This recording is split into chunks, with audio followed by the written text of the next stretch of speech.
The rain fell like bullets on the Desert Valley Medical Center parking lot. Each drop exploded against the asphalt, creating a rhythm that would soon be drowned out by screaming. Evelyn Thorne lay on the wet concrete, her white nurse's uniform torn at the shoulder, soaked through with rainwater and mud. Blood trickled from her forehead, mixing with the rain, running down her temple in pink rivulets. Her right knee was scraped raw, the skin peeled back to reveal angry red flesh underneath. Her hands trembled as she tried to push herself up, but her arms gave out. 4 young men stood around her in a loose circle. The youngest couldn't have been more than 22. The oldest, their leader, was maybe 25. They wore the colors of the Scorpion Kings, a street gang that had been terrorizing this neighborhood for the past year. Their leather vests were adorned with patches and symbols that meant nothing to most people, but everything to them. The leader's name was Blaze Maddox. Bleached blonde hair hung in wet strands across his forehead. Tattoos covered every visible inch of skin on his arms and neck. He stood directly over Evelyn, holding her purse in one hand, his phone in the other. "Yo, everybody check this out," Blaze shouted, his voice cutting through the rain. He had his phone positioned to capture Evelyn on the ground, streaming live to TikTok. "We got ourselves a superhero nurse here. Thought she could save everybody, huh?" The other 3 laughed. One of them, a skinny kid with face tattoos, was also recording on his phone. The blue light from their screens reflected off the wet pavement, creating an eerie glow in the darkness. "Come on, nurse lady," Blaze taunted, nudging Evelyn's shoulder with his boot. Not hard enough to be a kick, but hard enough to make his point. "Get up. Show us those life-saving skills." Evelyn tried again to rise.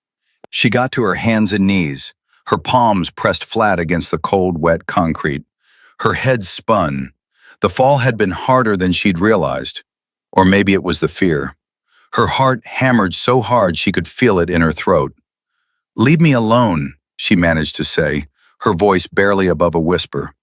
"Please, just take the money and go." "Oh," she said, "please," one of the others mocked. "How polite." Blaze crouched down, getting his phone camera closer to Evelyn's face. "Nah, see, this isn't about money. This is about respect. You came to our neighborhood. You took pictures of us. You think you're some kind of detective?" "I don't know what you're talking about," Evelyn said, though they both knew she was lying. "Stand up," Blaze commanded. "Come on, stand up so we can knock you down again. Content, baby. This is gonna go viral." The comments were already flooding in on his live stream. Hundreds of viewers, some laughing, some typing fire emojis, some telling him to stop, most just watching. Evelyn got one foot under her, then the other.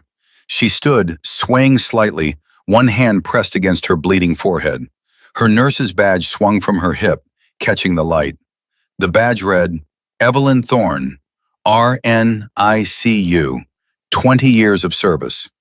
20 years, 2 decades of saving lives, of holding hands as people took their last breaths, of delivering news no family ever wants to hear, of working double shifts because the hospital was understaffed, of missing holidays and birthdays and anniversaries because someone, somewhere, needed her more. And now she stood in a parking lot, bleeding, while 4 children playing at being men laughed at her pain. "There we go," Blaze said, still filming. "Look at the camera. Smile for your fans." Evelyn didn't smile. She looked directly into the camera lens, and for just a moment, her fear transformed into something else. Defiance. She thought of her husband, Dax.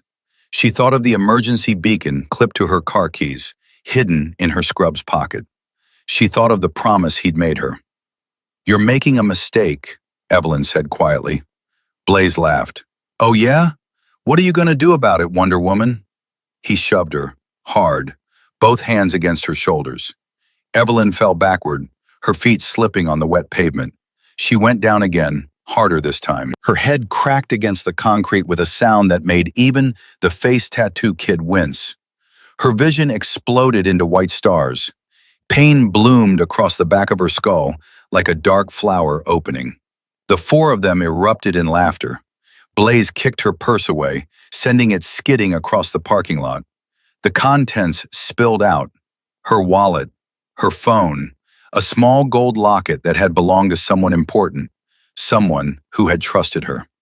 "Nurse down! Nurse down!" Blaze chanted, and the others joined in.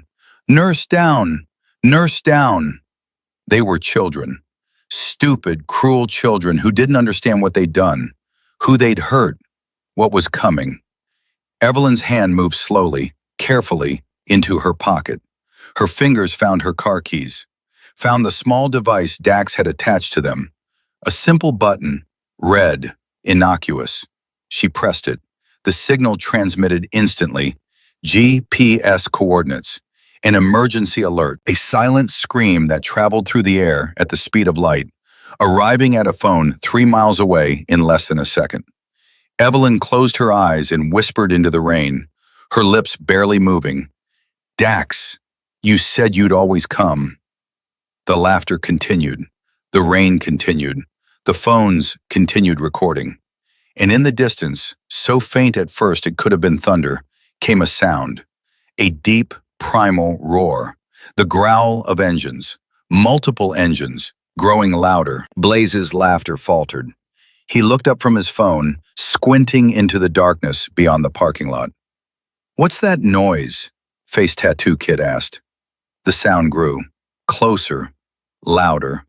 Not thunder, not even close to thunder. Harley-Davidson motorcycles. 5 of them. Their engines roaring in harmony, a symphony of chrome and steel and barely controlled power. Headlights appeared at the parking lot entrance, high beams cutting through the rain like searchlights. The beams found the 4 young men, found Evelyn on the ground, locked on. The motorcycles entered the lot at speed, tires spraying water, engines screaming. They formed a semicircle around the scene, their headlights creating a stage, turning Blaze and his friends from predators into prey in an instant. 5 riders dismounted simultaneously. They moved with military precision, with purpose, with the kind of confidence that comes from having faced real danger and survived. The lead rider stepped forward. He was tall, 6'4" at least, with broad shoulders that seemed even broader in his black leather jacket. The jacket bore patches. Iron Brotherhood MC, President, Desert Storm Veteran. Other symbols that spoke of a life lived hard and survived harder. His name was Dax Thorne, age 52, former Marine Force Recon. 24 years since he'd left the service, but he still moved like a soldier, still scanned every room for exits, still slept light and woke fast. His beard was salt and pepper, more salt than pepper now. A scar ran from his left eyebrow to his cheekbone, a souvenir from Mogadishu, 1993. His eyes were gray, the color of storm clouds, and right now they were locked on the woman lying on the ground, his wife. Dax walked forward slowly, each step deliberate, controlled. His boots splashed through puddles, but he didn't seem to notice. Behind him, his brothers fanned out. 4 men who'd ridden through hell and back with him. Gunner, Axel, Pike, Sterling. Each one a story, each one a warrior. Blaze stood frozen, his phone still raised, still recording. The live stream viewers were going crazy now, comments flooding in. "Who are these guys? Those are real bikers. Oh shit, she's not alone."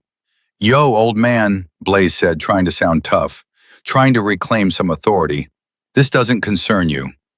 Dax didn't respond, not yet. He walked past Blaze as if he wasn't there, as if he was nothing, and knelt beside Evelyn. His hand touched her face, so gentle it could have been a prayer.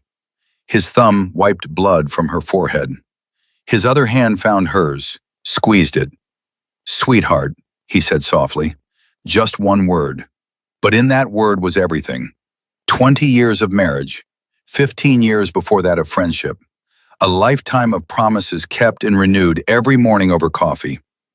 "I pressed the button," Evelyn whispered. "I'm sorry. I shouldn't have come here alone." "Shh." Dax's voice was gentle for her. Only for her. "You did exactly right. I'm here now." He helped her sit up, supporting her back with one arm. With his other hand, he removed his leather jacket and draped it over her shoulders. It was still warm from his body heat. It smelled like him. like home. Only then did Dax stand. Only then did he turn to face Blaze Maddox. The temperature in the parking lot seemed to drop 10 degrees. Dax was not a large man compared to some. Pike, standing behind him, was 6'6" and built like a tank. But size isn't everything. Presence is everything. And Dax Thorne had presence like a hurricane has wind. "You're still recording," Dax observed, looking at Blaze's phone. His voice was different now. Flat. Cold. The voice of a man who'd given orders in combat, who'd seen things that would break most people, who'd done things he'd never talk about. Blaze's hand shook slightly. "Yeah, so? It's a free country, old man." "Old man," Dax repeated. He almost smiled. Almost. "You know what I was doing when I was your age, son?" "I don't care." "I was in Mogadishu, Somalia, October 1993. You probably weren't even born yet. You know what happened in Mogadishu?" Blaze didn't answer. "We got shot down, me and my team, surrounded by 1,000 armed militants who wanted us dead. We fought for 18 hours, 18 hours of hell, lost good men, better men than you'll ever be." Dax took a step closer. Blaze took a step back. "I learned something in those 18 hours, Dax continued. "I learned that there are two types of people in this world. There are protectors and there are predators. The protectors stand between the innocent and the darkness. The predators hurt people weaker than themselves because it makes them feel strong." Another step forward, another step back. "You know which one you are?" Dax asked. "You put your hands on my wife. You knocked her down. You laughed while she bled. You filmed it for entertainment." Blaze's jaw tightened. "She was taking pictures of us, spying on us. So you decided to teach her a lesson? That your play?" "We didn't know she was your wife, man. We didn't know." Dax's voice cut through like a blade. "It wouldn't have mattered if she was my wife. It wouldn't have mattered if she was anybody's wife. You don't put hands on women. Period. That's not negotiable. That's not situational. That's a line you don't cross." Behind Dax, Gunnar had moved to flank Blaze's left. Axel had circled right. The other two gang members were backing away, hands raised, wanting no part of this. "What are you gonna do?" Blaze asked, trying to sound defiant, but his voice cracked on the last word. "Beat me up? There's 4 of us." "Actually," said Pike, his deep voice rumbling from behind, "there's 4 of you and 5 of us. Math's not in your favor. Plus," added Gunnar, "we're sober. You've been drinking. I can smell it from here." "And we're trained," Axel added. "Military. Not whatever YouTube video taught you to fight." Sterling, the oldest of Dax's crew at 62, spoke last. His voice was calm, almost fatherly. "Son, you have 2 choices right now. Choice 1, you apologize to this woman. You return her belongings. You leave and don't ever come near her or this hospital again." "And choice 2? Blaze asked. "Choice 2, Dax said, is you learn a lesson the hard way." Blaze made his choice. He swung. It was a wild, stupid punch, telegraphed from a mile away. Dax didn't even need to block it. He just moved his head 6 inches to the left and let Blaze's fist sail past his ear. The momentum carried Blaze forward off balance. Dax's hands shot out, caught Blaze's wrist, twisted. A sharp, controlled movement. 25 years of training reduced to a single motion. Blaze cried out and dropped to one knee. Dax maintained the wrist lock, applied just enough pressure to control without breaking. "Lesson 1, Dax said quietly, for Blaze's ears only. Never throw a punch when you're off balance. Lesson 2, never throw a punch at someone who's fought in actual combat. Lesson 3, and this is the important one, you hit a woman, you deal with the consequences." He released Blaze's wrist and stepped back. Blaze scrambled away, clutching his arm. His phone had fallen to the ground, screen cracked, live stream still running. The other 3 gang members had their hands up, backing toward their motorcycles parked at the far end of the lot. "Wait," Gunnar said.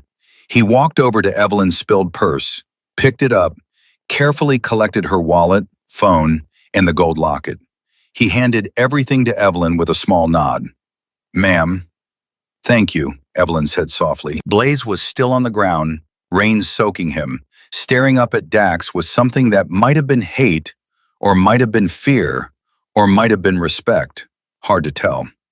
I got all your faces, Gunnar said, holding up his own phone. Video, clear shots. I got connections in Phoenix PD. You touch her again. You touch anyone from this hospital again. You even drive past this parking lot again. And these videos go to every cop, every news station, every social media platform I can find. Plus, Axel added, we know who you are, Blaze Maddox. We know where you live, where your mom lives, where your little sister goes to school. Blaze's eyes widened. You leave my family out of this. Then you leave ours out of it, Dax said. Fair's fair. He turned away from Blaze, dismissed him, made him irrelevant with that simple action. Dax walked back to Evelyn, knelt again, looked into her eyes. Can you stand, sweetheart? I think so. He helped her to her feet, keeping one arm around her waist for support. She leaned into him, and for a moment they just stood there in the rain, her bleeding and bruised, him solid as granite. You pressed the button, Dax said. That took courage. You said you'd always come. And I always will, every time, forever. Behind them, Blaze and his crew were leaving, walking quickly to their bikes, the fight gone out of them. They'd learned something tonight. Maybe it would stick. Probably not. But at least tonight, in this parking lot, justice had been served. Axel, the medic of the group, approached with a first aid kit. Mrs. Thorne, we should clean those wounds before we move you. I'm fine, Evelyn insisted. You're bleeding from your head, Axel said gently. That's not fine. Humor me for 2 minutes. As Axel tended to Evelyn's injuries, Dax walked over to Pike, who'd picked up Blaze's dropped phone. The live stream was still active. 3,000 viewers now. The comments section was chaos. Leave it running, Dax said. Let them see. He took the phone, held it up so the camera faced him, looked directly into the lens. To everyone watching, Dax said, his voice clear and calm, you just saw what happens when predators meet protectors. You saw young men who thought violence made them strong. You saw a woman who had the courage to call for help. And you saw that help arrive. He paused, let that sink in. There's a lesson here. The world's full of Blazes. People who hurt others because they can, because it's easy, because no one stops them. But the world's also full of people like this woman. He gestured toward Evelyn. People who show up every day to help, to heal, to make things better. And when those people are threatened, when they're hurt, there are others who will come, who will stand, who will not let evil win. Another pause. Rain ran down his face, but he didn't blink. I'm Dax Thorne. I ride with Iron Brotherhood Motorcycle Club. We're veterans. We're fathers and husbands and brothers. And we protect our community, this hospital, these nurses, these doctors, this neighborhood. If you come here looking for trouble, you'll find us instead. And we don't lose. He ended the live stream, dropped the phone into a puddle, and walked back to Evelyn. Let's go home, he said. Wait, Evelyn reached into her pocket, pulled out the gold locket that Gunnar had retrieved. She held it up to the light. Inside was a picture of a young woman, blonde hair, blue eyes, 18 years old, maybe younger. I can't go home yet, Evelyn said. This belongs to someone who needs help. Dax looked at the locket, then at his wife, then back at the locket. He knew that look in her eyes, had seen it 1,000 times. The look that said she'd found someone to save, and nothing would stop her until that person was safe. Who is she? Dax asked. Her name is Kayla. She's in trouble, bad trouble. How bad? Evelyn met his eyes. Human trafficking, bad. The parking lot went very quiet. Even the rain seemed to soften. Tell me everything, Dax said.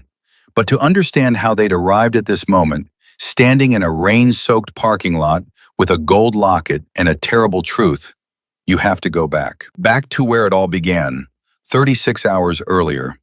The morning sun filtered through the bedroom curtains of the Thorne Ranch, painting stripes of gold across the hardwood floor. Dax Thorne woke at 4:30 a.m., as he had every morning for the past 28 years. Military habits die hard. Some never die at all. He lay still for a moment, listening. The desert was waking up around him. Coyotes finishing their night songs, early birds starting their day, the tin roof of the house expanding as it warmed. These were the sounds of home. Beside him, Evelyn slept. Her breathing was deep and regular, peaceful. Her dark hair spread across the pillow. Even in sleep, she looked tired.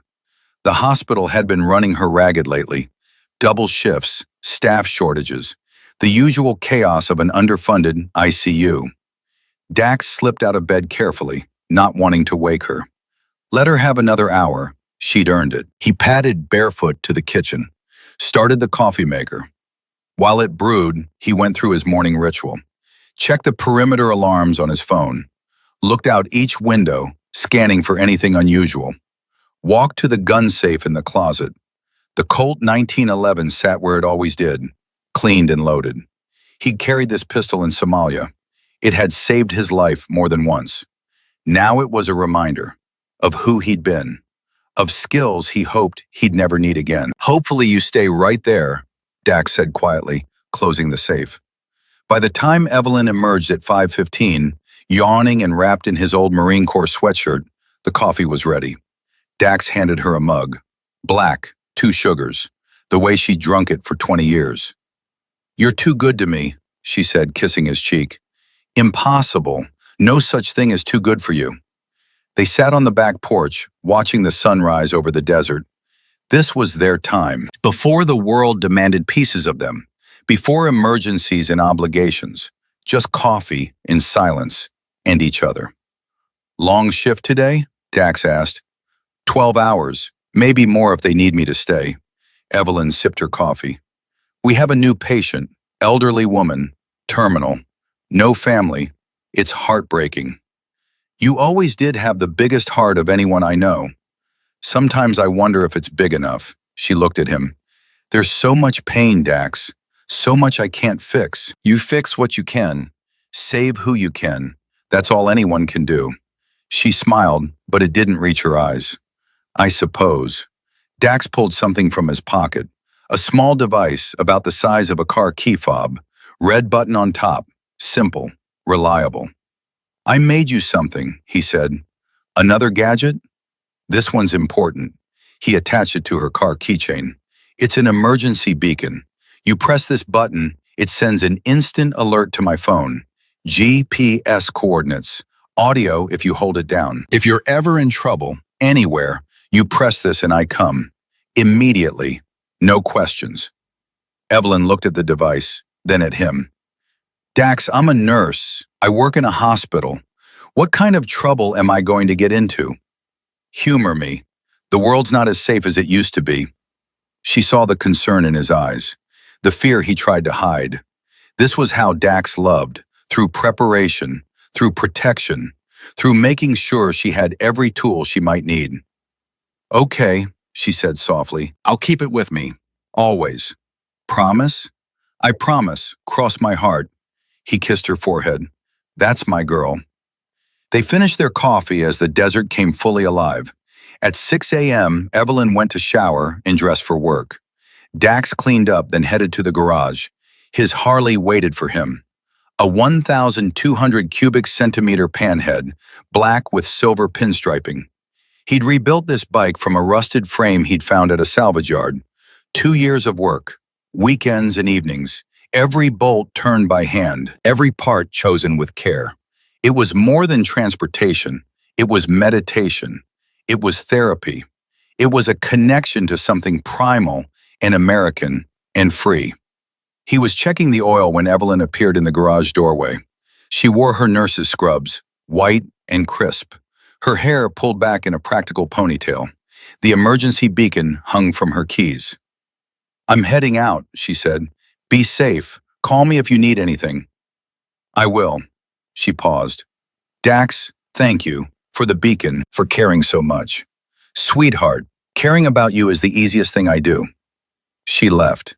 He heard her car start, pull out of the driveway, then silence. Dax finished with the Harley, wiped his hands clean.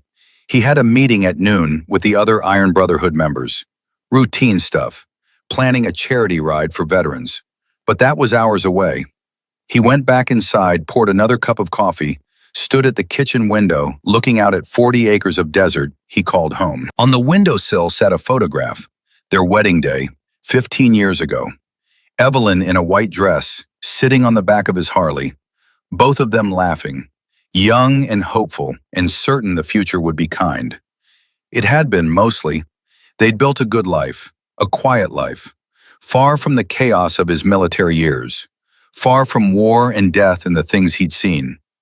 But Dax knew something most people didn't, something the desert had taught him, something combat had burned into his bones. Peace is temporary.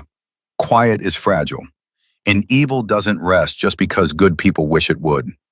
He'd made Evelyn a promise on their wedding day, to protect her, to stand between her and danger, to be her shield when she needed one. He hoped she'd never need to press that button, but if she did, he'd be ready. At Desert Valley Medical Center, Evelyn's shift began the way most did. Organized chaos, beeping monitors, rushing nurses, doctors calling orders. The ICU never truly slept. She checked on her patients. Mr. Patterson in bed 3, recovering from a heart attack. Mrs. Nguyen in bed 5, post-surgical complications. The Martinez twins in beds 7 and 8, premature births fighting for every breath. And in bed 12, the new patient, Judith Brennan. Evelyn pulled up the chart on her tablet. Judith Marie Brennan, age 67, lung cancer, stage 4, metastasized to bones and liver. Prognosis, weeks, maybe days. No extraordinary measures requested. DNR order in place. Comfort care only. Next of kin, none listed. Emergency contact, none listed. Evelyn felt her heart sink. To die alone was one of her deepest fears. Not the dying itself, but the loneliness of it. No hand to hold. No familiar voice to guide you into whatever came next. She entered the room quietly. Judith Brennan looked small in the hospital bed, diminished by illness and age. Her skin had the papery quality that comes at the end. Her breathing was labored despite the oxygen, but her eyes, when they opened, were alert, aware. "Good morning, Mrs. Brennan," Evelyn said gently. "I'm Evelyn. I'll be your nurse today." "Call me Judith." The voice was weak but steady. "I hate Mrs. Brennan. Makes me sound ancient." Evelyn smiled. "Judith it is. How's your pain level this morning? 1 to 10? 7, but I've had worse." Evelyn checked the IV, adjusted the morphine drip slightly. "That should help. Let me know if you need more." "You're kind." Judith's eyes studied her. "I can tell. You actually care. Some nurses, they're just going through the motions. But you care." "I try." "Don't try, do. There's not enough caring in this world." Over the next few hours, Evelyn found herself drawn back to Judith's room more than necessary. There was something about the woman, a strength despite the fragility, a spark that illness hadn't extinguished. During a quiet moment mid-morning, Evelyn sat in the chair beside the bed. "Do you have family, Judith? Anyone you'd like me to call?" Judith's face darkened. "Had a daughter. Overdose. 10 years ago. I'm so sorry. Had a brother too, Mickey, but we haven't spoken in years. I was not a good sister.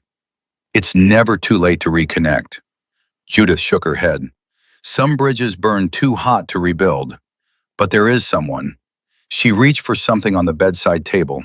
Her hands shook. Evelyn helped her. It was a photograph, creased and worn from being handled too many times. A young woman smiled out from it. Blonde hair, blue eyes, 18, maybe 19. "My granddaughter," Judith whispered. "Kayla. She's beautiful. She was, is, I don't know anymore." Tears ran down Judith's weathered cheeks. "I failed her. I got sick, couldn't take care of her anymore. She went to live with my sister.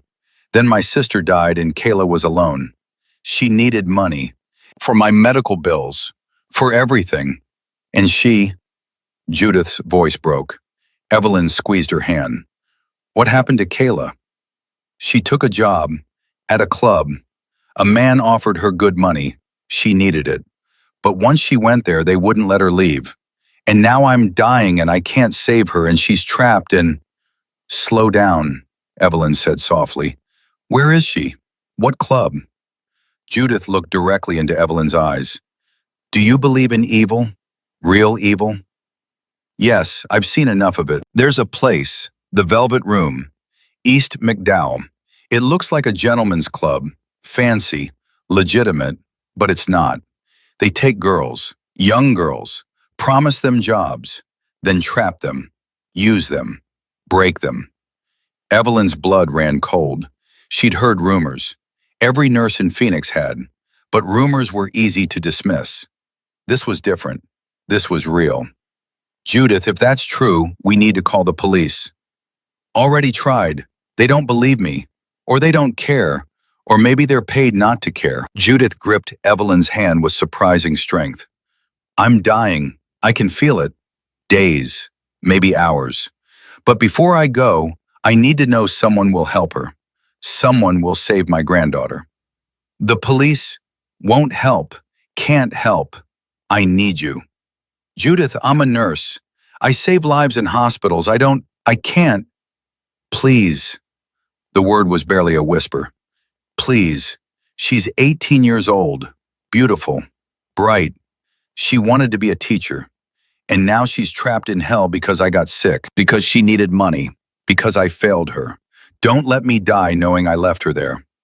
Evelyn wanted to say no, wanted to explain that this wasn't her job, wasn't her world, wasn't something she could fix. But she looked at the photograph, at Kayla's young face, at the hope in her eyes that by now had surely been extinguished. I'll look into it, Evelyn heard herself say. I can't promise anything, but I'll try. Judith's face transformed. The pain lifted for just a moment, replaced by something like peace. Thank you. Thank you. She fumbled with something around her neck, a gold locket on a thin chain. Take this, give it to her. It was her great-grandmother's. She'll know I sent you. She'll know I didn't forget her. Evelyn took the locket, opened it. Inside was a smaller version of the photograph, young Kayla smiling. I'll do what I can, Evelyn promised. She meant to do it through proper channels. Call the police, file a report, let professionals handle it. But as her shift wore on, as she watched Judith sleep fitfully, as she thought about an 18-year-old girl trapped somewhere terrible, Evelyn felt something harden in her chest. Determination. Her lunch break came. Instead of eating, she pulled out her phone, searched for the Velvet Room Phoenix. It came up immediately. Website sleek and professional. Photos of an upscale club. 5-star reviews. A place where Phoenix's elite came to relax. The address, 3847 East McDowell Road. Evelyn looked at the time. Her shift ended at 7 p.m. She could drive by. Just look. Just see if there was anything obviously wrong. Just gather information to give to the police. That was all. Just information. She went back to work. The afternoon passed in the usual controlled chaos, but her mind kept drifting to Judith, to Kayla, to that locket heavy in her pocket. At 5 p.m., Judith took a turn. Her breathing became more labored. Her pain increased. Evelyn adjusted the morphine again, sat with her. Did you mean it? Judith asked, her voice barely audible. About helping Kayla? Yes, I'm going to drive by the club tonight, see what I can see. Be careful. The man who owns it, Donovan Cade, he's dangerous, connected, powerful. I'll just look, from a distance. Judith nodded weakly. And if you find her, if you see her, then I go to the police with actual evidence. They'll have to listen. Promise me, promise you won't give up on her. Evelyn took Judith's hand. I promise. Judith smiled, closed her eyes. Good, that's good. I can rest now. At 7:05 p.m., Evelyn clocked out. She should have gone home, should have told Dax what she was doing. But she knew what he'd say, that it was too dangerous, that she should let the police handle it, that she wasn't trained for this, and he'd be right about all of it.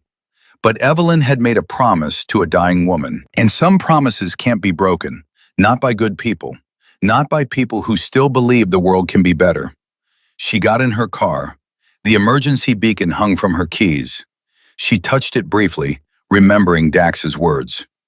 If you're ever in trouble, anywhere, you press this and I come. She wouldn't need it. She was just going to drive by. Just look.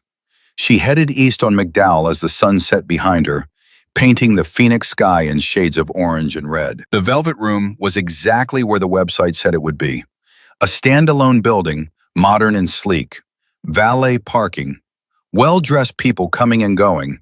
Nothing obviously wrong. Evelyn drove past once, circled the block, came back. She parked across the street, half a block down, turned off her engine, watched. For 15 minutes, nothing unusual happened. Just people entering and leaving a club. Maybe Judith had been wrong. Maybe this was just a normal business. Then she saw them. 3 young women, led by a large man in a suit. They came out a side door.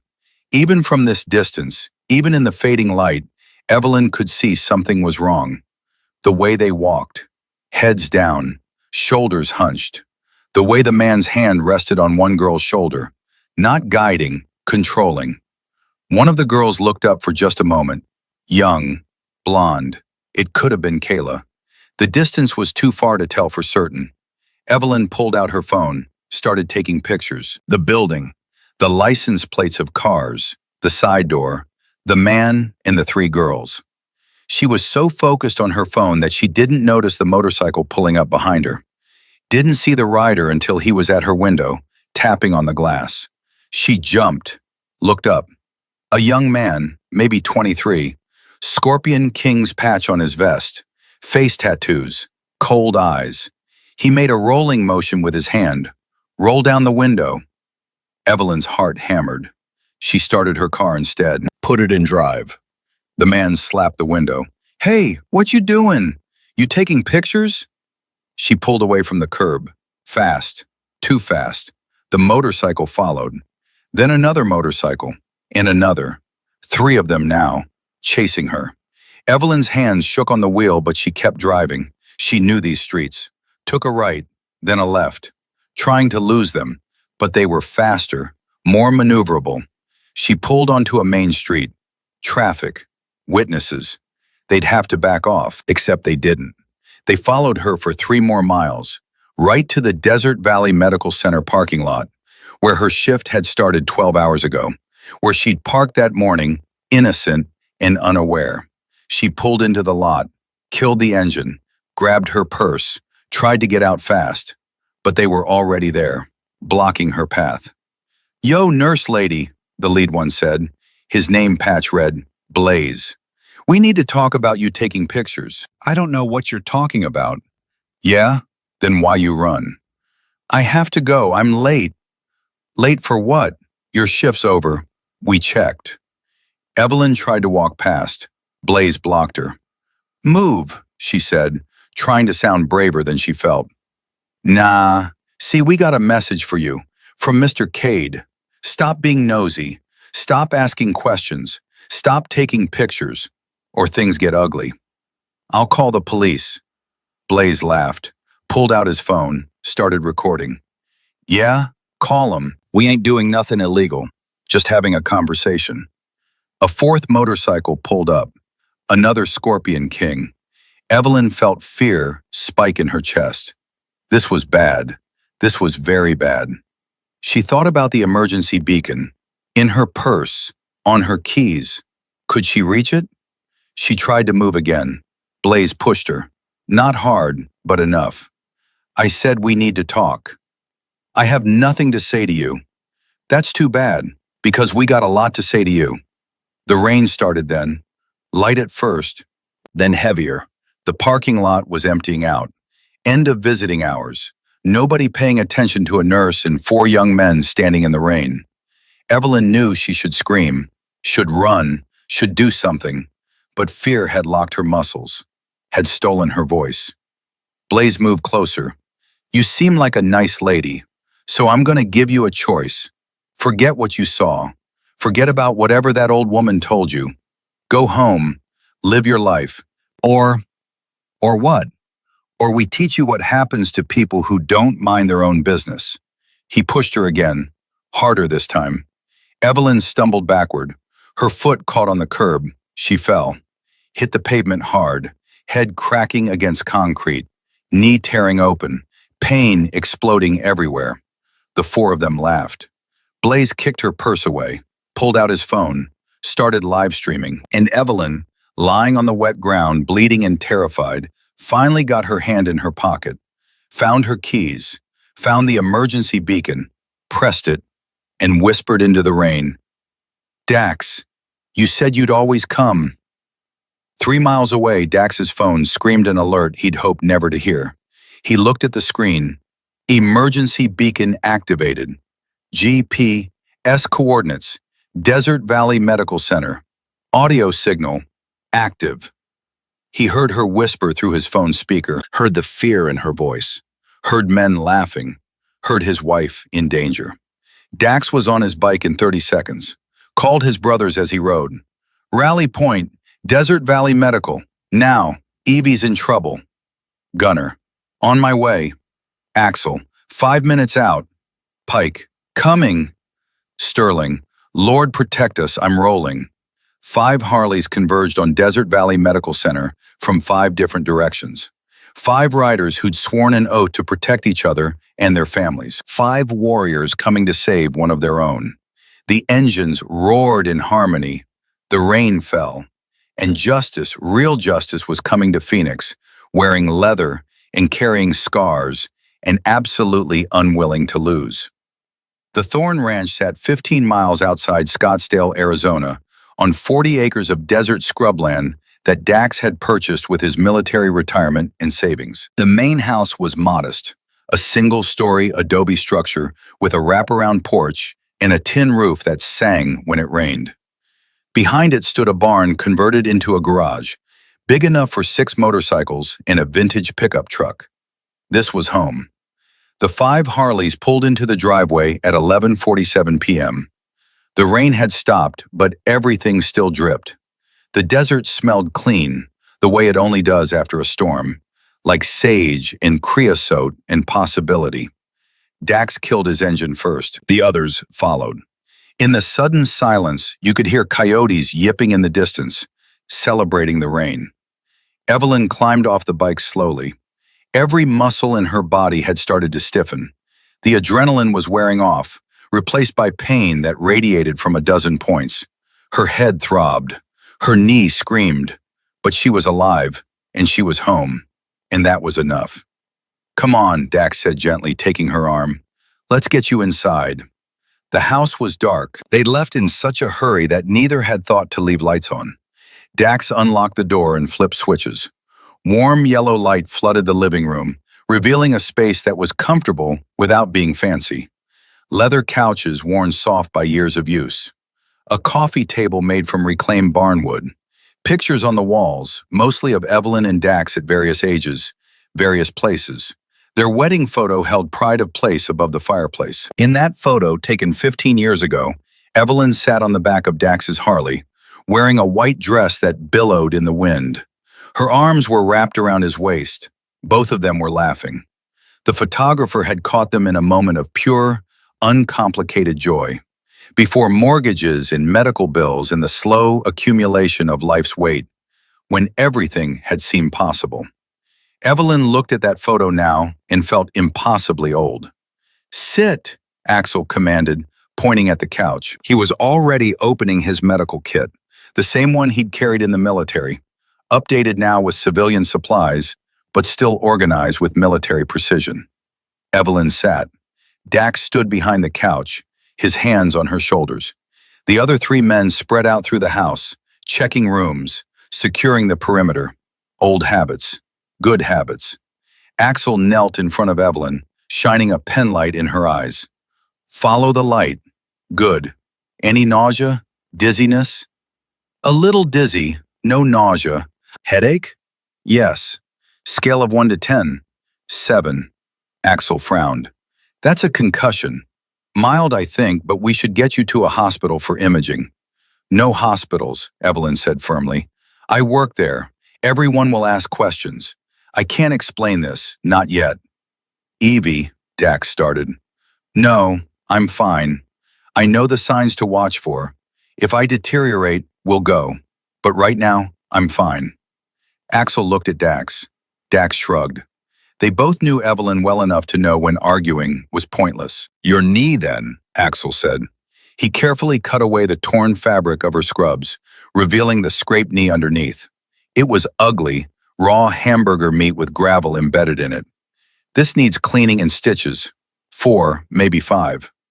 Do it here, Evelyn said. Axel nodded. He'd stitched up worse in worse conditions. At least here he had good light and clean water.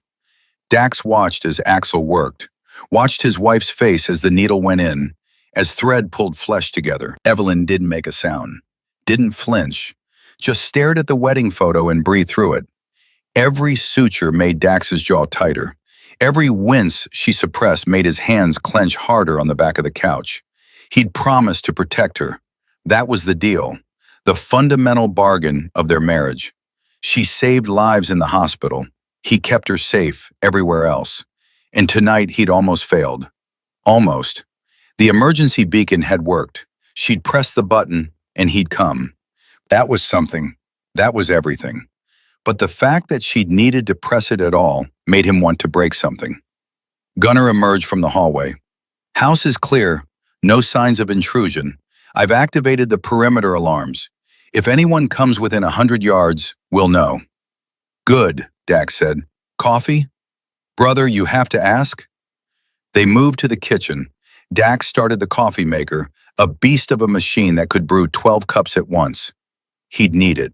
This was going to be a long night. Sterling was at the kitchen table already, a worn Bible open in front of him. At 62, he was the oldest of them, the wisest, the one they all turned to when things got philosophical. He'd been a military chaplain for 20 years before retiring and joining Iron Brotherhood. His faith had been tested by war and found strong enough to survive it. How is she? Sterling asked without looking up from his reading. Concussed, beat up, angry. The angry part's good. Anger's better than fear. Dax poured coffee into 6 mugs. She's not afraid. That's what worries me. She should be afraid. These people, whoever they are, they're dangerous.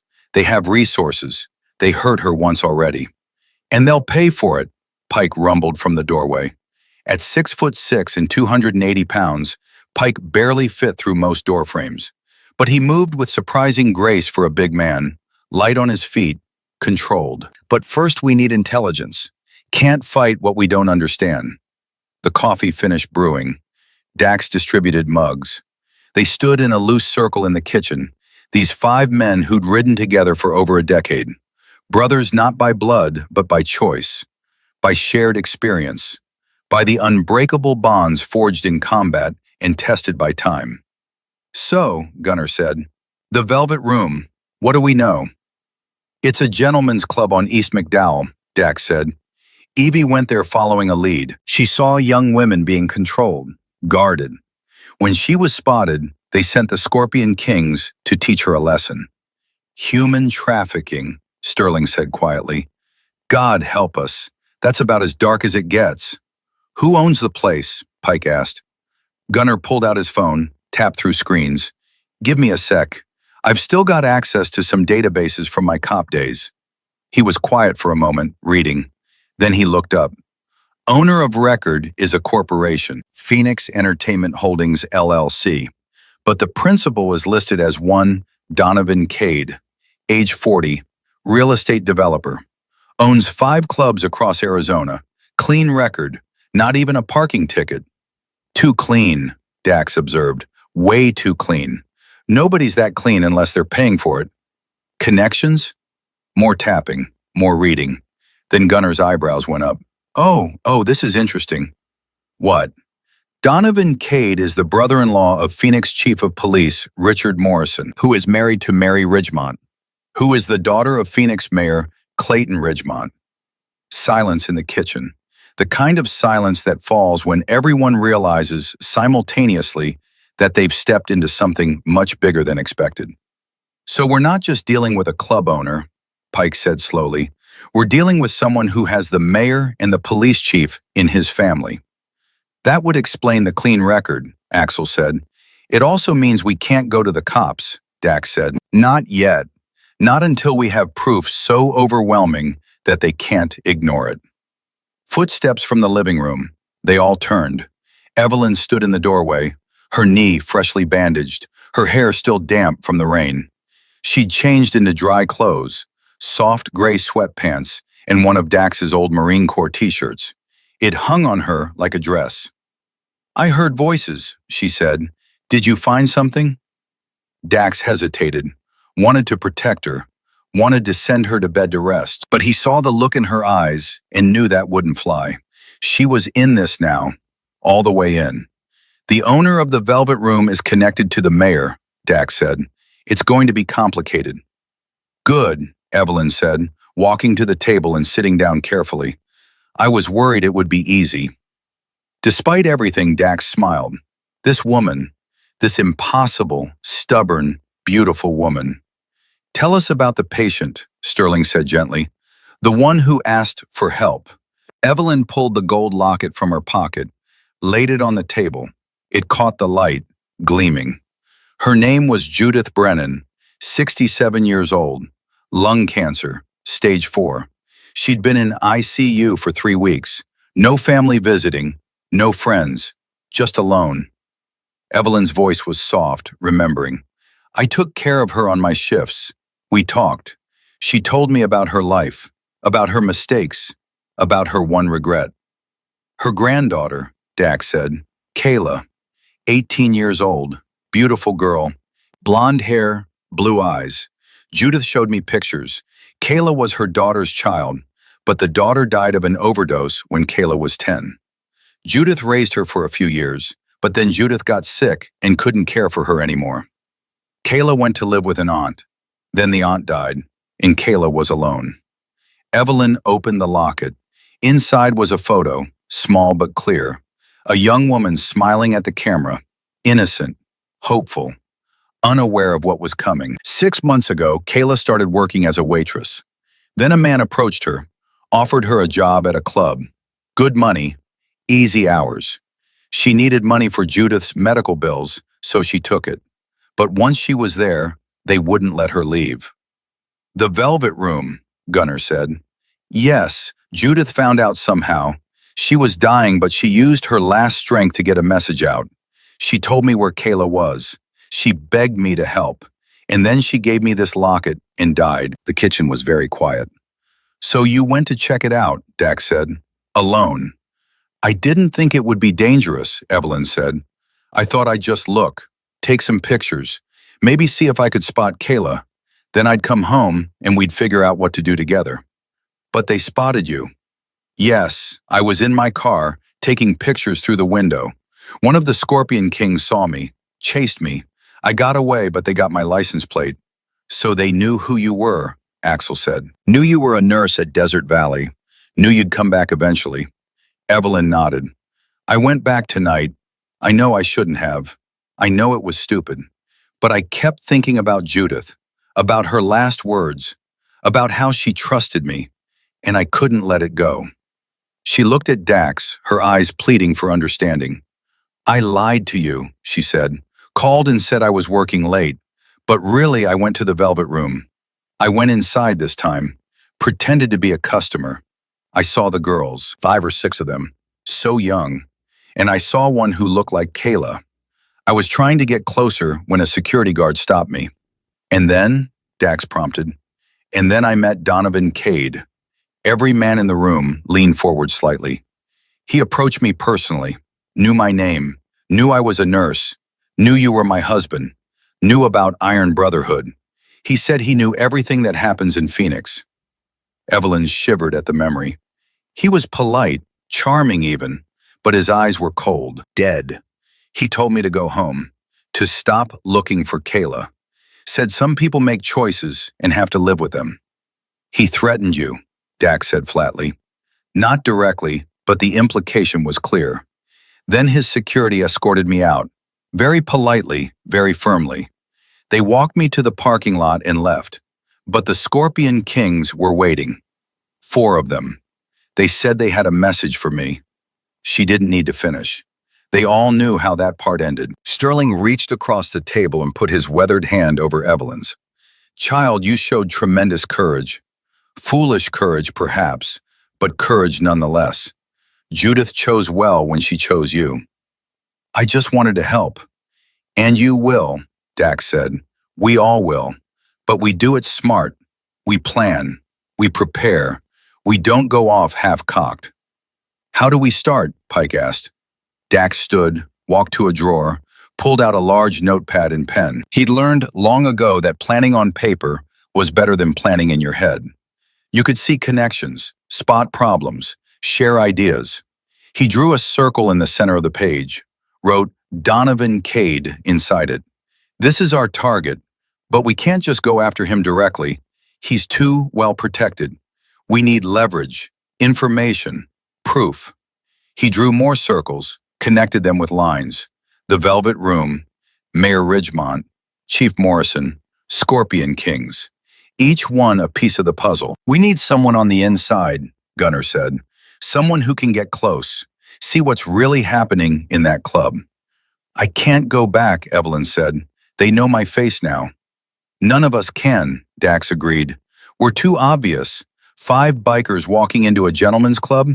We'd stick out like nuns at a poker game." They sat in silence, thinking. The clock on the wall ticked toward 1 a.m. Then Evelyn's eyes widened. "Wait, Judith mentioned someone. Her brother, Mickey Brennan." Gunnar was already on his phone. "Mickey Brennan, let me search." A pause. "Got him. Michael Thomas Brennan, age 45, bartender, multiple addresses over the years. Some minor arrests when he was younger, nothing recent. Looks like he's been clean for a decade." "A bartender," Axel said slowly, "who used to work in clubs. And who's Kayla's uncle," Evelyn added. "He might help us. For his niece, for his sister." Dax looked at Gunnar. "Can you find him? Current address?" "Already got it. Apartment in Tempe. Want me to pay him a visit?" "We all go," Dax said. "Tomorrow morning, 6 a.m. We bring him here, explain the situation, see if he's willing to help." "And if he's not," Pike asked, "then we find another way. But my gut says he will be. Family's family. And if his sister just died, if his niece is trapped, he'll want to act." They talked for another hour, refining the plan, identifying resources they'd need, dividing responsibilities. Gunnar would work his police contacts, carefully, trying to figure out who could be trusted and who was dirty. Axel would research the Velvet Room's layout, find blueprints if possible. Pike would start gathering equipment they might need. Sterling would reach out to other veterans organizations, see if anyone had information about Donovan Cade or his operations. And Dax would hold it all together, would keep his wife safe, would make sure that when they moved decisively. By 2 a.m., they had the beginnings of a plan. Not complete, not perfect, but enough to start. The men left one by one, Gunnar first, then Pike and Axel together. Sterling lingered at the door. "Dax," he said quietly, "be careful with this one. I've seen evil in my life. War, genocide, terrible things. But human trafficking? That's a special kind of darkness. The people who profit from it, they don't have consciences. They won't hesitate to hurt anyone who threatens them." "I know. And Evelyn, she's brave, but she's not trained for this kind of fight." "I know that too." Sterling nodded, satisfied. "One more thing. Pray. Whatever you believe in, whoever you pray to, ask for guidance. We're going to need help beyond ourselves." After Sterling left, Dax locked the door and set the alarm. The house was quiet again. He found Evelyn in the bedroom, sitting on the edge of the bed, staring at the locket in her hand. "You should be sleeping," Dax said. "Can't sleep. Head hurts. And I keep thinking about Kayla.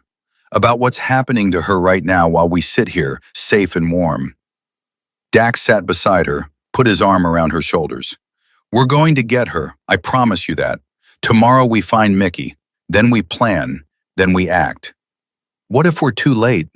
We won't be. But what if we are? What if by the time we get to her she's... Don't. Dax turned her face toward his. Don't go down that road. We have to believe we'll succeed, because if we don't believe it, we've already lost. Evelyn leaned into him, and they sat like that for a long time, not speaking, just being together. Outside, the desert night was alive with small sounds, crickets, coyotes, the wind moving through the mesquite. Dax? Yeah? Thank you for coming tonight, for not being angry that I lied to you. I'm not angry, I'm terrified. There's a difference. You don't seem terrified. I'm very good at hiding it, she smiled slightly. I pressed the button, just like you said, and I came, just like I promised. He helped her lie down, pulled the blanket over her, kissed her forehead. Sleep. I'll watch over you. You need sleep too. I'll sleep when this is over. He sat in a chair by the window, his Colt 1911 within easy reach, and watched the night. Evelyn's breathing slowly deepened, became regular. She was asleep or close to it. Dax thought about Mogadishu, about being surrounded, about making choices that meant the difference between life and death. He'd been 28 then, young and strong and certain. Now he was 52, older, slower, but wiser, more patient, better at strategy. This situation required strategy, required patience. Rushing in would get people killed, maybe Evelyn, maybe Kayla, maybe his brothers. But waiting too long would also get people killed. The balance. Always the balance between action and caution, between courage and recklessness. He watched his wife sleep and made himself a promise. Whatever happened, whatever it took, he would see this through.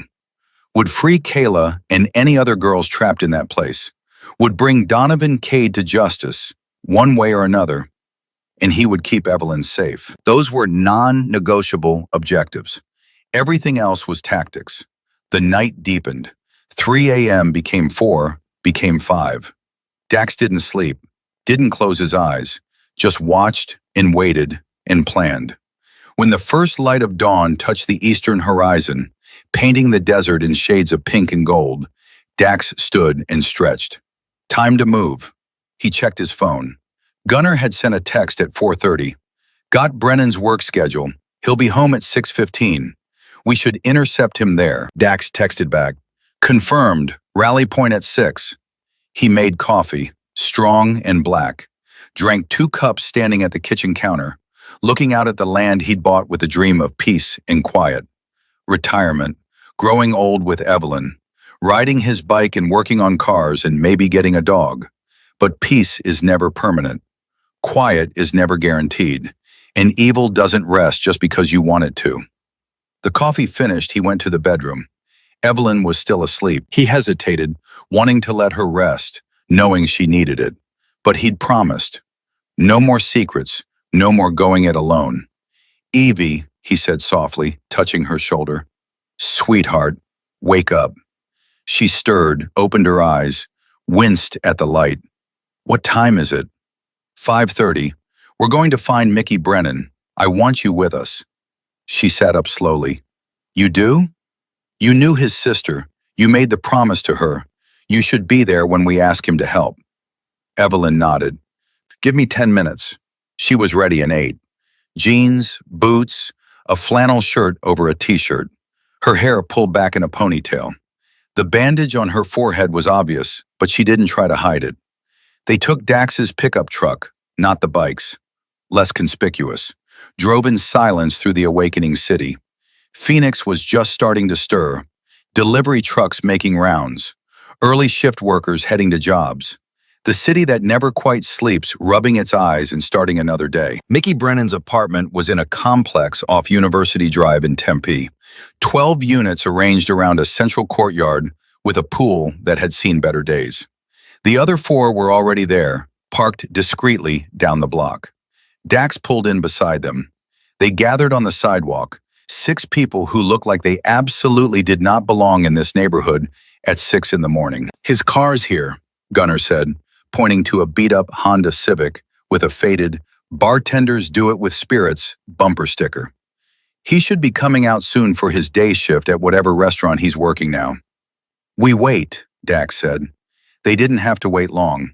At 6:12, a man emerged from apartment 7, mid-40s, thin, with thinning brown hair and the haunted look of someone who'd seen hard times and survived them. He wore black slacks and a white button-down shirt, the uniform of service industry workers everywhere. "Mr. Brennan," Dax called out. The man froze, hand on his car door, looked at the 6 of them. His expression cycled rapidly through confusion, fear, and resignation. "Look, whatever you think I didn't," Mickey said. "I've been clean for 10 years. I don't deal, I don't use, I don't steal. I just tend bar and mind my own business." "We're not here about that," Evelyn said, stepping forward. "We're here about your sister, Judith." Mickey's face changed.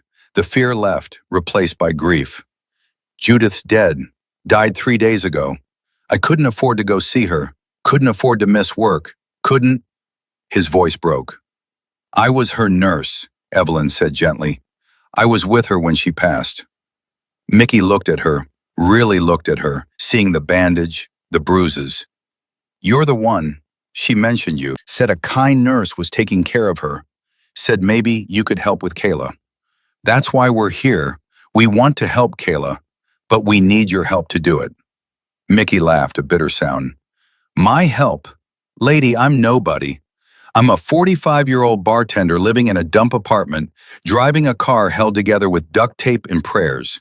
What could I possibly do?" "You could get hired at the Velvet Room," Dax said. The color drained from Mickey's face. "No, hell no. You know what that place is? You know who owns it? Donovan Cade. Yes. Then you know he's untouchable, connected, the kind of man who makes people disappear." "We know," Dax said calmly. "We're not afraid." "Then you're stupid. Look at you. Bikers, veterans. I can see it on you. You think you're tough? Cade has cops on his payroll, politicians, judges. He's got Scorpion Kings running the streets for him. You can't win against that." "Maybe not," Sterling said quietly, "but we can try. For your niece. For all the girls trapped in there." Mickey looked at Sterling, at the others, then back at Evelyn. "Judith really asked you to help?" "Her last words were about Kayla. She gave me this." Evelyn held up the locket. "She said to give it back to Kayla, to tell her that her grandmother loved her." Mickey's eyes filled with tears. He took the locket with shaking hands, opened it, looked at the picture of his niece. God, she was such a sweet kid, smart, wanted to be a teacher, and now she's— He couldn't finish. "She's alive," Dax said, "and she's going to stay alive. We're going to get her out. But we need eyes inside. We need someone who can move freely, who can talk to the girls, who can get us information. You want me to spy for you. We want you to save your niece." Mickey was quiet for a long moment. Then he wiped his eyes, straightened his shoulders. "What do you need me to do?" They talked for 30 minutes in Mickey's apartment, a 1-bedroom unit that was clean, but sparse. The plan took shape. Mickey would apply for a bartender position at the Velvet Room. His resume was solid. He'd worked in clubs before, knew the business. Chances were good he'd get hired. Once inside, he'd observe, learn the layout, figure out where the girls were kept, how they were guarded, when security was lightest. He'd try to make contact with Kayla, let her know help was coming, and when the time was right, when they had enough information, they'd move. "This is dangerous," Dax warned. "If they find out you're helping us, they'll kill you. No trial, no warning. Just kill you and dump your body somewhere it won't be found." "I know," Mickey said, "but Kayla's my blood. Only family I have left. I already failed her once. Let her go to that place. I'm not failing her again." They left Mickey with a burner phone, a number to call in emergencies, and instructions to be careful. As they walked back to their vehicles, Gunnar pulled Dax aside. You trust him? Gunnar asked. No choice. We need someone inside. And if he sells us out? Then we adapt. But I don't think he will. Did you see his face when Evie showed him that locket? That was real grief. Real love. You can't fake that. Hope you're right, brother. Me too. The next week passed in a blur of preparation and waiting. Mickey got the job at the Velvet Room, started his first shift 3 days later. He called every night with updates, small pieces of information that Dax assembled like a puzzle. The club had 3 floors. The first floor was public, the main bar and stage where the legal entertainment happened. The second floor was VIP, private rooms, higher-end clientele. The third floor was where Cade had his office, and where the girls were kept when they weren't working. There were 8 girls total, Kayla and 7 others. Ages ranged from 17 to 22. They were watched constantly, not allowed to leave, not allowed to have phones or contact with the outside world. Mickey had made contact with Kayla on his 4th night, slipped her a note during a brief moment when the guards were distracted. The note said simply, "Help is coming. Your grandmother loved you. M." Kayla had looked at him with hope and terror in equal measure. On day 7, Mickey called with bigger news. "There's a pattern," he said. "Every Friday at 10 p.m., Cade leaves the building, goes to a meeting or a party or something, I don't know. But he's gone for at least 2 hours. And when he's gone, security gets lax. Only 2 guards on the 3rd floor instead of 4. That's our window," Dax said. They planned for the following Friday, synchronized their watches, gathered their equipment, went over the plan a dozen times until everyone could recite it backwards. The plan was simple. At 9:55 p.m., Gunnar and Sterling would cause a distraction on the 1st floor. A fight, loud and dramatic, pulling security down to handle it. At 10:05, with Cade gone and security focused on the 1st floor, Dax and Pike would enter through the kitchen door that Mickey had left unlocked. They'd go to the 3rd floor, to Cade's office. While Pike guarded the door, Dax would grab every computer, every hard drive, every storage device he could find. Evidence. Proof. Meanwhile, Axel would cut the power for exactly 5 minutes. In that darkness, in that chaos, Mickey and Evelyn would lead the 8 girls down the back stairs and out to 3 waiting vans. 5 minutes later, power would restore. Security would find nothing but an empty 3rd floor in Cade's ransacked office. By the time anyone figured out what happened, they'd all be gone. It was risky. 100 things could go wrong, but it was the best shot they had. Friday arrived. Dax spent the day checking and rechecking equipment. 3 vans rented under false names. Bolt cutters in case locks needed cutting. Flashlights, first aid kits, weapons, though they all hoped it wouldn't come to that. Evelyn was quiet all day, nervous. Dax found her in the bedroom at 6 p.m., staring at herself in the mirror. "You don't have to come," he said. "Yes, I do. The girls will be terrified. They need to see a woman, someone they might trust." "Evie, don't. You promised no more secrets, no more going it alone. This is my fight as much as yours. Judith trusted me. Kayla needs me. I'm going." Dax knew better than to argue. "Then we do it together." "Together," she agreed.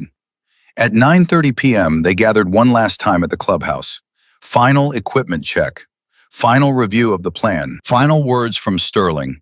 A short prayer for success in safety. Then they rolled out. 5 motorcycles and 3 vans, heading into the Phoenix night, toward the Velvet Room, toward 8 captive girls and 1 corrupt empire, armed with nothing but courage and a plan that might just work, or might get them all killed. But either way, they were committed now. Either way, this ended tonight. The Velvet Room sat on East McDowell like a jewel in a garbage heap. Neon lights, pink and purple, reflecting off rain-slicked pavement. Cars in the parking lot, expensive ones, told a story about the clientele. This wasn't a dive bar. This was where Phoenix's powerful came to play. Dax sat on his Harley 3 blocks away, engine idling, watching the clock on his phone tick toward 10 p.m. Beside him, the others waited in similar positions. The vans were parked in the alley behind the club. Evelyn sat in the lead van with Mickey, both of them silent, both focused.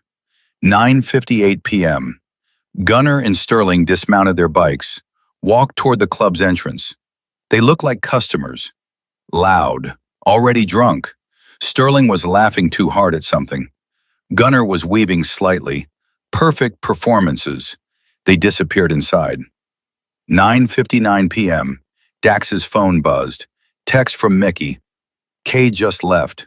Black Mercedes, heading west. 10 p.m.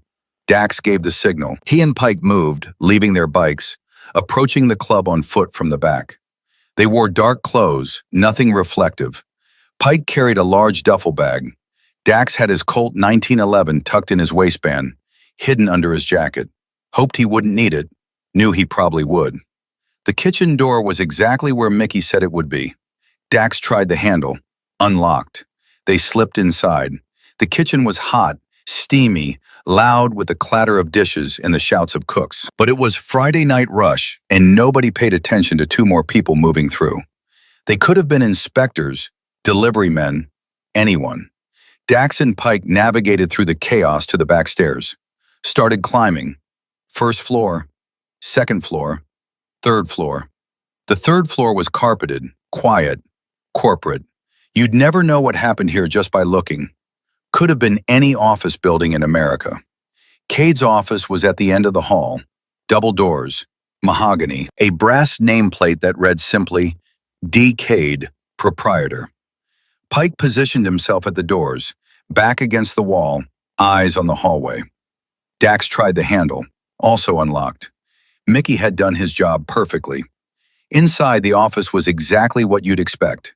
Huge desk, leather chairs, view of the city through floor-to-ceiling windows, diplomas on the wall, photos of Cade shaking hands with politicians, celebrities, people who should have known better. And computers, 3 of them, plus file cabinets, a safe in the corner. Dax went to work, unplugged the computers, started loading them into Pike's duffel, opened file cabinet drawers, grabbed anything that looked important.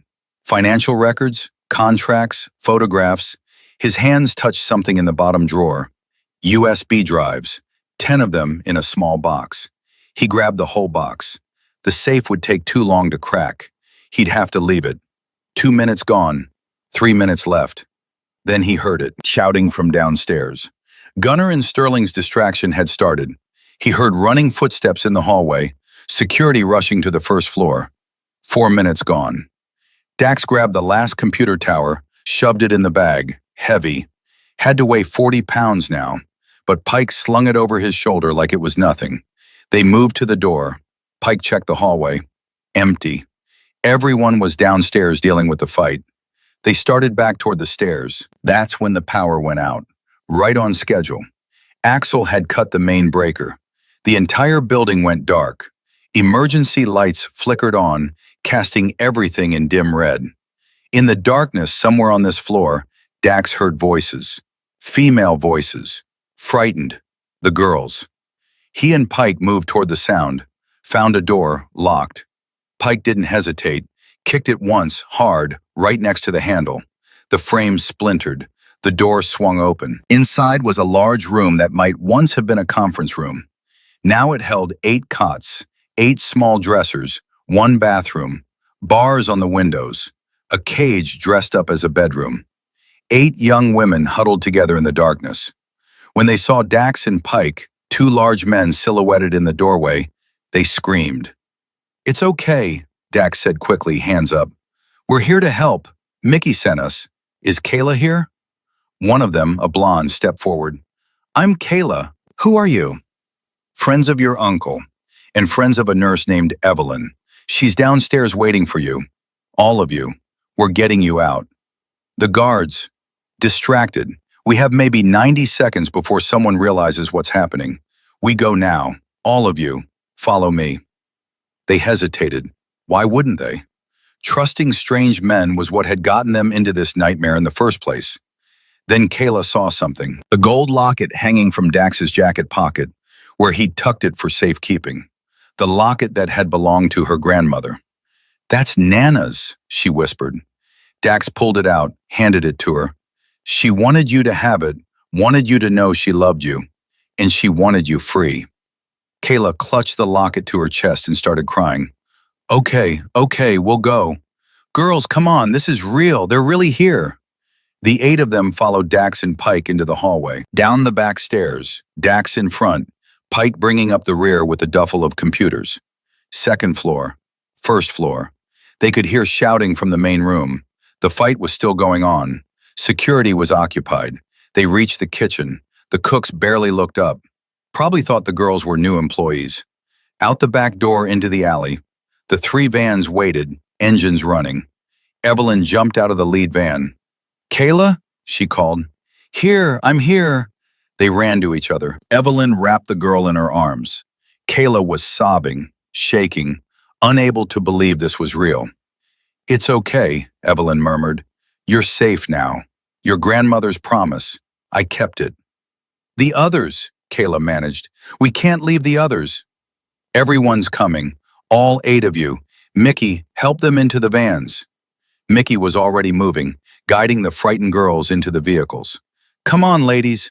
I know you're scared, but we've got to move. This is your chance. They loaded up. 3 girls in each van. Pike tossed the duffel of computers into the lead van beside Evelyn. That's everything from Cade's office, Pike said. Everything we could carry. Good. Now The back door to the club burst open. A security guard stood there, hand going for his weapon. Hey, what the hell is going on? Pike moved before the guard could draw, closed the distance in 3 long strides. The guard tried to pull his gun. Pike's massive hand clamped around the guard's wrist, twisted. The gun fell. Pike's other hand grabbed the guard's collar, lifted him, slammed him against the brick wall. Once. The guard's eyes rolled back. He slumped unconscious. Go! Pike shouted. I've got this. Go now! The vans peeled out. Dax jumped on his Harley. Gunnar and Sterling came running out the front of the club, security hot on their heels. They reached their bikes, started them, roared away. Pike released the unconscious guard, ran to his own bike, kick-started it as more security poured out. The 5 Harleys and 3 vans scattered in different directions, pre-planned routes designed to confuse pursuit. They'd rendezvous at the clubhouse in 30 minutes. Behind them, the Velvet Room descended into chaos. Donovan Cade received the phone call at 10:17 p.m. He was at Mayor Ridgemont's house, a social gathering, drinks and cigars and backroom deals. His phone rang. Unknown number. He excused himself, stepped onto the patio. This better be important. Sir, we have a problem. It was his head of security, voice tight with panic. Someone broke into your office, took the computers, all of them, and the girls. They're gone. All 8. Cade's grip on his phone tightened. What did you just say? The girls are gone, taken, by bikers, 5 of them, and a woman. Bikers. Cade's voice went deadly quiet. Let me guess, Iron Brotherhood? We don't know for sure, but it was them. Dax Thorne, that nurse's husband. He laughed, cold and mirthless. That stupid, arrogant fool. He has no idea what he's done. What do you want us to do? Nothing, yet. Let them run. Let them think they've won. Cade's mind was already working, calculating. Contact Detective Webb. Tell him I need Iron Brotherhood arrested. Charges of breaking and entering, theft, kidnapping. Kidnapping? Those girls work for me legally. They were taken against their will. That's kidnapping. Webb will understand. And the computers? Cade closed his eyes. The computers contained everything. 5 years of evidence, videos, photos, financial records, names, everything that could destroy him. Find them, he said quietly. Use whatever resources necessary, but get those computers back. He ended the call, went back inside. Mayor Ridgemont looked at him questioningly. Small problem at one of my businesses, Cade said smoothly. Nothing I can't handle. But inside he was seething. Nobody stole from him.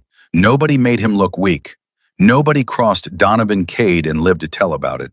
He'd crush Iron Brotherhood. destroy them so thoroughly that no one would ever dare challenge him again. At the Iron Brotherhood clubhouse, they gathered in stunned silence. They'd done it. Against all odds, they'd actually done it. The 8 girls sat in the main room, wrapped in blankets, drinking hot coffee that Sterling had brewed. They were safe. Traumatized, but safe. Kayla hadn't let go of the locket, kept touching it like a talisman. Evelyn sat with them, talking quietly, assuring them it was over. They were free. In the back room, the men examined their haul. 3 computers, dozens of files, 10 USB drives. Pike booted up the first computer, started browsing files. What he found made his blood run cold. "Dax, you need to see this." Dax came over, looked at the screen, felt his stomach turn. Spreadsheets tracking girls by name, age, physical characteristics. Videos, hundreds of them. Financial records showing payments to dozens of people. Politicians, police officers, judges, businessmen, and emails. Thousands of emails between Cade and Mayor Ridgemont discussing merchandise, inventory, distribution. The mayor knew. The mayor was involved. "This is bigger than we thought," Gunner said, looking over Dax's shoulder. "This isn't just one club. This is a network, multi-state, millions of dollars." "We can't go to the local police," Axel said. "Half of them are probably on that payroll." "We go to the FBI," Dax decided. "Federal jurisdiction. They can't bury this." "And we go public," Evelyn added from the doorway. She'd been listening. "We give this to every news outlet in Arizona. We make it so big they can't ignore it." "That'll make you a target," Dax warned. "I'm already a target, but if we go public, if we tell the story, they can't make us disappear. Too many people will be watching." Sterling nodded slowly. "The truth is light, and light drives out darkness." They made the decision. Tomorrow morning they'd hold a press conference. Evelyn would tell Judah's story, Kayla's story, show the evidence, dare the world to look away. But first, they had to survive the night. At 3 a.m., the first police cars arrived. Not 1 or 2, 15. SWAT vans. The entire clubhouse surrounded. Detective Marcus Webb's voice came over a loudspeaker. "Dax Thorne, you are under arrest for breaking and entering, theft, and kidnapping. Come out with your hands up." Dax stood at the window, looking at the overwhelming force arrayed against them. "They're serious," Pike said. "That's enough firepower to start a war." "We didn't kidnap anyone," Gunner protested. "We rescued them." "Won't matter. Cade owns Webb. This is political." Evelyn came to stand beside Dax. "What do we do?" "I go out, surrender, face charges.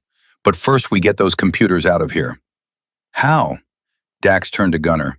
"You still have that contact at the FBI? Agent Sterling?" "Rebecca Sterling, yeah. She's been after Cade for years." "Call her. Tell her what we have. Tell her to get here before Webb can confiscate everything." Gunner made the call, spoke urgently for 2 minutes, hung up. "She's coming. 20 minutes. Tell Webb we're cooperating, but we have a federal witness en route. We're waiting for the FBI." Gunner went to the door, shouted the message. Webb wasn't happy, but what could he do? The FBI trumped local police. 18 minutes later, 2 black SUVs pulled up. Federal agents emerged, led by a woman in her late 40s, with gray streaking her dark hair. Agent Rebecca Sterling. She walked past Detective Webb like he didn't exist. Knocked on the clubhouse door. "I'm Agent Sterling, FBI.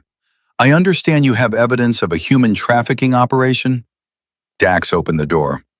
3 computers, 10 USB drives, and 8 rescued victims. Sterling's eyes went wide. "Show me." They showed her everything. She sat at the computer for 30 minutes, clicking through files, her expression growing darker with each revelation. Finally, she stood, looked at Dax. "Mr. Thorne, what you've done here is technically illegal. Breaking and entering, theft. But what you've uncovered is the largest trafficking ring Arizona has seen in 20 years. So I'm taking you into custody, you and your associates. But it's protective custody, federal. Detective Webb doesn't get to touch you." She went outside, had a heated conversation with Webb that ended with him slamming his hand on his car hood and driving away. Sterling came back. "You're coming with me, all of you, the girls too. We have safe houses, witness protection if needed. This is going to get ugly." "How ugly?" Evelyn asked. "Mayor Ridgemont is implicated, Chief Morrison, dozens of others. When this breaks, Phoenix's power structure is going to implode, and those people will do anything to stop it." They gathered what they needed. The girls climbed into FBI vehicles. Dax, Evelyn, and the others followed in separate cars. As they pulled away from the clubhouse, Dax looked back, his home for the past decade. No idea if he'd ever see it again, but it was worth it. For Kayla, for the other girls, for justice. 3 days later, Evelyn stood on the steps of Desert Valley Medical Center, facing a forest of cameras and microphones. Every major news outlet in Arizona was there. CNN, Fox, NBC. The press conference that would change everything. She wore her nurse's uniform, white and clean, professional. The bandage was off her forehead now, but the scar remained, would always remain. Behind her stood the girls, all 8 of them, Kayla front and center, behind them Dax in Iron Brotherhood, silent, watchful, protective. Evelyn cleared her throat. The cameras focused. "My name is Evelyn Thorne. I'm a nurse at this hospital. 3 weeks ago, a patient named Judith Brennan died in my arms. Her last words were a plea to save her granddaughter, Kayla." She gestured to Kayla. Kayla Brennan, 18 years old, trapped in a human trafficking ring run by Donovan Cade out of the Velvet Room, along with 7 other young women. Evelyn held up a USB drive. "This contains evidence of that trafficking ring, videos, financial records, names of everyone involved, politicians, police officers, businessmen, people you know, people you voted for, people you trusted." Gasps from the reporters. "My husband and his brothers from Iron Brotherhood Motorcycle Club rescued these girls. We broke the law to do it. We stole evidence. We trespassed. And I'd do it again." Her voice grew stronger. "Because there are things more important than law. There's justice. There's morality. There's the fundamental human obligation to protect those who can't protect themselves." She looked directly at the cameras. "Judith Brennan trusted me. She believed I could save her granddaughter, and I made her a promise, a nurse's promise, a human promise. I kept that promise, with help from good men who risk everything for people they don't even know." Kayla stepped forward, tears streaming down her face. "They saved my life, all our lives. They're heroes." The press conference lasted an hour. Question after question. Evelyn answered them all. Honest, direct, unflinching. When it was over, when the reporters finally dispersed, Agent Sterling approached. "That was brave," she said. "Also possibly stupid. You've painted a target on your back." "I know. Cade will come for you." "Let him try," Sterling smiled. "Actually, he won't. Can't. As of 2 hours ago, Donovan Cade is in federal custody. So is Mayor Ridgemont, and Chief Morrison, and 15 others. Your press conference accelerated our timetable, but we were ready." Evelyn felt tears come. Relief, exhaustion, victory. "It's over? The arrests are just beginning. But yes, the ring is broken. The girls are safe. You did it." Dax came up behind Evelyn, wrapped his arms around her. "We did it." "No," Evelyn said, leaning back into him. "Judith did it. She had the courage to ask for help. Everything else followed from that." 6 months later, Evelyn and Dax sat on their porch, watching the Arizona sunset paint the sky in impossible colors. The Harleys were in the garage. The house was quiet. Peace had returned. Kayla was in nursing school now, drove out to visit them every Sunday, called Evelyn her guardian angel, called Dax her hero. The other 7 girls were rebuilding their lives. Therapy, education, support. Donovan Cade was in prison, life sentence, no parole. Mayor Ridgemont had resigned, then been arrested. Trials were ongoing for dozens of others.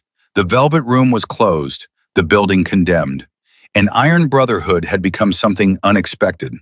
Not just a motorcycle club, but a community organization. They partnered with law enforcement, helped recover missing persons, protected vulnerable neighborhoods. Heroes, despite their protests. "You ever regret it?" Evelyn asked. "Everything that happened?" Dax thought about it, about the danger, the fear, the moments when it could have all gone wrong. "No," he said finally. "We did what was right. That's all any man can do." Judith would be proud. "I think so." They sat in comfortable silence as the sun disappeared and stars emerged. Somewhere in the distance, a coyote called. Another answered. The desert alive with voices. "Dax?" "Yeah, sweetheart." "Thank you for coming when I pressed the button, for believing me, for fighting with me." He took her hand. "Always. That's the promise. Till death do us part. And even that's negotiable." She laughed, kissed him, settled back into his arms. Inside the house on the mantel sat a gold locket, open, showing a picture of a young woman with blonde hair and blue eyes, smiling at the camera. Free, safe, alive. Judith's granddaughter. Judith's legacy. A promise kept, a life saved, a reminder that one person, with courage and conviction, can change the world. Even if that person is just a nurse, just a biker, just ordinary people who chose to be extraordinary when it mattered most. The stars wheeled overhead, the desert breathed, and in a small ranch house on 40 acres, two people who'd faced darkness and emerged victorious held each other and watched the night. Tomorrow would bring new challenges, new battles, new people who needed help. But tonight they rested. Tonight they'd earned their peace. And in that peace, they found something more valuable than victory. They found purpose. They found meaning. They found proof that love, courage, and determination can overcome any obstacle. That truth defeats power. That light drives out darkness. That promises made in good faith are worth keeping, no matter the cost.